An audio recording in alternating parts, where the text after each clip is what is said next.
Olá!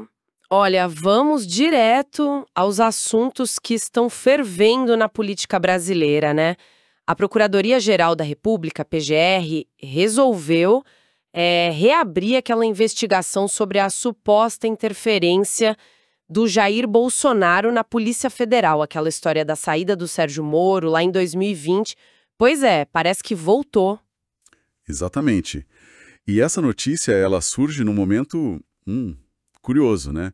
Justo enquanto o Eduardo Bolsonaro está lá nos Estados Unidos, buscando apoio político, mas, assim, encontrando um cenário bem complexo por lá. Inclusive com o governo americano meio paralisado, tal do shutdown. Pois é. E fica mais denso ainda quando a gente lembra de outras alegações que voltaram à tona, né? Baseadas nos materiais que a gente analisou. Tipo, suspeitas de interferência para proteger o filho Renan, numa história de espionagem, e até um suposto aviso prévio de operação policial para o Milton Ribeiro, lembra? O ex-ministro da Educação, investigado por corrupção. É muita coisa junta. Muita coisa. Uma teia complexa mesmo de eventos, investigações que parecem se cruzar em vários pontos, né? Interessante analisar. Expresso da Política, onde a notícia é servida no ponto. Estamos também no Spotify. Bom, vamos lá. Certo. Então vamos tentar desembalar isso um pouco. A reabertura desse caso principal pela PGR, agora com o Paulo Gonetti no comando, ela se baseia, segundo uma das referências que a gente viu, em elementos novos, coisas que surgiram em outras investigações, né? Como a da tal ABIN paralela, aquela suposta estrutura de inteligência não oficial, e também a investigação sobre a tentativa de golpe. Mas o ponto central ainda é aquela reunião ministerial de 2020, super tensa. Aquela reunião foi chave, né? Totalmente. E tem aquela gravação famosa que vazou na época, né? Vamos lembrar um trechinho rápido. Eu não vou esperar fuder minha família toda de sacanagem. Vai trocar, se não puder trocar, troca o chefe dele. Não pode trocar o chefe dele, troca o ministro. E ponto final. É forte. E é fascinante observar como essas diferentes linhas investigativas parecem mesmo se conectar. A procedência dessas novas informações fez a PGR reavaliar o arquivamento anterior que tinha sido feito pelo Augusto Aras, né? E, além desse caso principal, a origem dos relatos que a gente leu menciona outras situações que levantam mais suspeitas de interferência, sabe? Tem o caso do ex-sócio do Renan Bolsonaro que teria sido seguido por um agente da ABIN que estava na PF. A pressão para liberar aquela apreensão gigante de madeira ilegal, lembra? Que acabou afastando o delegado Alexandre Saraiva, e esse suposto aviso do Bolsonaro para o Milton Ribeiro sobre a operação da PF. Isso teria sido gravado num áudio do próprio ministro falando com a filha. Bem complicado. Nossa, sim. E enquanto tudo isso acontece aqui, o Eduardo Bolsonaro está lá nos Estados Unidos.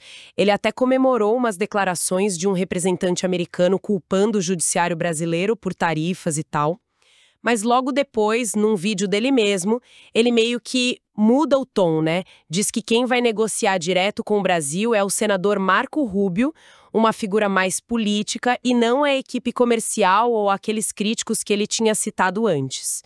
É uma aparente contradição, não? Como a gente entende isso? Olha, é uma dinâmica interessante, para dizer o mínimo. E a reação dele a essa notícia da PGR foi pedir anistia ampla, né? Retroativa até 2019. O argumento é que isso pacificaria o país, frearia o que ele chama de perseguição, e essa fala ela encontra um certo eco no Congresso, viu? Segundo um dos autores que a gente consultou, aliados do Bolsonaro teriam comemorado bastante o arquivamento recente de um processo contra o deputado Gustavo Gayer. Eles viram isso como um sinal de força, tipo, que eles teriam maioria para barrar outras investigações contra parlamentares. Há uma sensação ali de coesão, de poder nesse grupo. Interessante. E aqui a coisa ganha uma dimensão internacional que talvez ajude a explicar algumas dessas movimentações, né? Uma fonte que a gente examinou detalha bem a dependência crescente dos Estados Unidos por terras raras, semicondutores. Sim, áreas onde a China está mostrando força, restringindo o acesso. Exato. E aí o Brasil, com suas reservas, pode surgir como uma peça estratégica importante para os americanos nesse tabuleiro, entende? E isso talvez explique a escolha do Rubio para negociar. Um político experiente buscando um canal mais direto, mais pragmático. Mesmo com as críticas internas lá nos Estados Unidos sobre a situação política aqui no Brasil, né? Críticas que o próprio Eduardo Bolsonaro estava ecoando. Faz sentido. Então, o que a gente observa é um cenário com muitas camadas, né? Investigações sendo reabertas com base em novas conexões, articulações políticas intensas aqui e lá fora, e esses interesses geopolíticos pesando na balança. A dinâmica de poder está muito clara, mas as consequências, essas ainda são difíceis de prever. Para continuar acompanhando tudo isso, não percam as notícias fresquinhas que a gente está sempre preparando por aqui. Inscrevam-se no nosso canal. E fica a reflexão, né?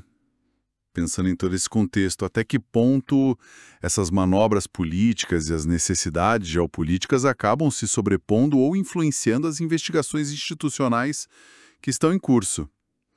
Uma questão complexa. Um short de atenção que reservamos para quem nos ouve.